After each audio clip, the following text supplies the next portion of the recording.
Dilansir dari National Geographic, Raja Sargon dari Akkadia mendirikan kerajaan pertama di dunia lebih dari 4.000 tahun yang lalu di Mesopotamia. Dalam Ensiklopedia Britannica 2015, menurut legenda, Sargon dari Akkadia lahir secara rahasia dari seorang ibu pendeta yang membuangnya dan terapung di sungai. Kemudian, dia ditemukan oleh seorang petani biasa, lalu dirawat dan dibesarkan dalam keluarga tersebut. Sargon tumbuh dewasa, lalu ia bekerja sebagai pelayan di penguasa lokal Akkadia. Ketika itu, sang penguasa bernama Urza-Baba yang menduduki wilayah Akkadia. Suatu hari terjadi kekacauan di negerinya yang membuat Urza-Baba kehilangan kekuasaannya. Sargon kemudian mencoba untuk melakukan kudeta atas wilayah itu yang tengah mengalami konflik tersebut. Ia akhirnya berhasil menjadi penguasa setelah menjatuhkan Urza-Baba sebagai penguasa sebelumnya. Selanjutnya, Sargon memimpin pasukan untuk menaklukkan penguasa saingannya, yaitu Lugal-Zagesi yang menjadi penguasa Sumeria. Lalu ia berhasil menaklukkannya, dan selanjutnya ia mengirim utusan Akkadia untuk menjadi gubernur di Sumeria di bawah kekuasaannya. Sargon mengambil keuntungan dari legitimasi untuk mendirikan kerajaan pertama di dunia dan menjadikan bahasa Akkadia sebagai bahasa resmi di seluruh wilayah Mesopotamia. Perdagangan di eranya berkembang pesat, dari mutiara, gading hingga harta lainnya masuk ke Mesopotamia dengan imbalan wol dan minyak zaitun. Sargon menarik pajak dari para pedagang untuk menggaji para tentaranya, seniman, dan para pejabat kerajaan. Dia memerintah selama lebih dari setengah abad dan mendirikan sebuah dinasti yang kokoh melalui masa pemerintahan cucunya, Naram-Sin. Naram-Sin. Mari kita cerita sedikit tentang Naram-Sin. Apakah dia adalah Raja Namrud yang menjadi musuh Nabi Ibrahim? Mari kita telusuri kebenaran teori-teorinya.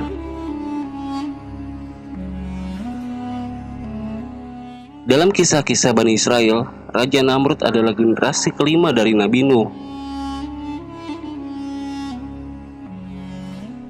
Sedangkan Nabi Ibrahim adalah generasi ke-11 dari Nabi Nuh.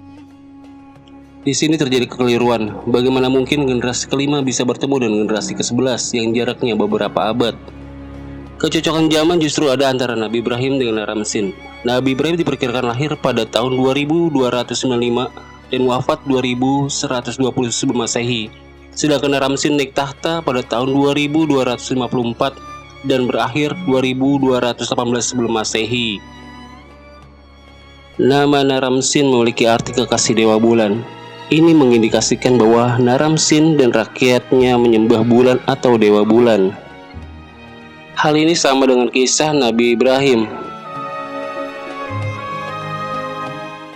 Lalu ketika dia melihat bulan terbit, dia berkata, "Inilah Tuhanku." Tetapi ketika bulan itu terbenam, dia berkata, "Sungguh, jika Tuhanku tidak memberi petunjuk kepadaku, pastilah aku termasuk orang-orang yang sesat." Al-An'am ayat 77. Hal ini bisa ditafsirkan bahwa Nabi Ibrahim melihat kaum dan penguasa pada zamannya telah menyembah Dewa Bulan. Beliau mendakwahkan kaumnya agar kembali ke jalan yang benar. Naram-Sin adalah kekasih Dewa Bulan, sedangkan Nabi Ibrahim memiliki gelar Khalilullah, yaitu kekasih Allah. Kerajaan Ebla yang terletak di Sirah Utara, kerajaan ini telah dihancurkan oleh Naram-Sin, dan dalam prasasti kerajaan Ebla terdapat nama Nabi Ibrahim dan Nabi Ismail. Nama para nabi yang ditemukan dalam prasasti Ebla memiliki nilai teramat penting, karena ini adalah kali pertama nama-nama tersebut dijumpai dalam naskah bersejarah setua itu. Bisa disimpulkan, kerajaan Ebla, Nabi Ibrahim dan Naram-Sin hidup sejaman. Ini dapat dibuktikan dengan adanya nama Nabi Ibrahim dalam prasasti kerajaan Ebla, kerajaan yang dihancurkan oleh Naram-Sin. Di bawah pemerintahan Naram-Sin, kerajaan Akkadia mencapai puncaknya. Dari segi militer, banyak wilayah yang ditaklukkan, ekonomi, budaya, dan ilmu pengetahuan. Akan tetapi inilah yang menjadikannya sombong dan angkuh. Dialah Raja Mesopotamia pertama yang memproklamirkan dirinya sebagai dewa atau Tuhan, menggelari dirinya sendiri sebagai Raja Empat Penjuru dan Raja Semesta Alam. Nabi Ibrahim mendatangi dan mendebatnya, seperti yang dikisahkan dalam Al-Quran Surat Al-Baqarah ayat 258. Lalu dia mengusir Nabi Ibrahim setelah mendapatkan jawaban telak dari Nabi Ibrahim.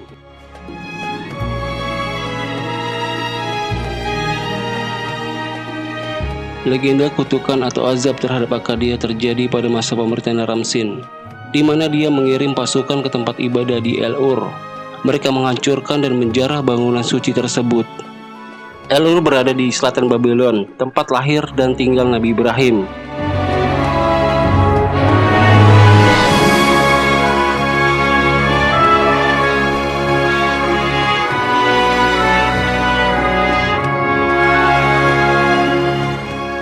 Setelah itu terjadilah kutukan.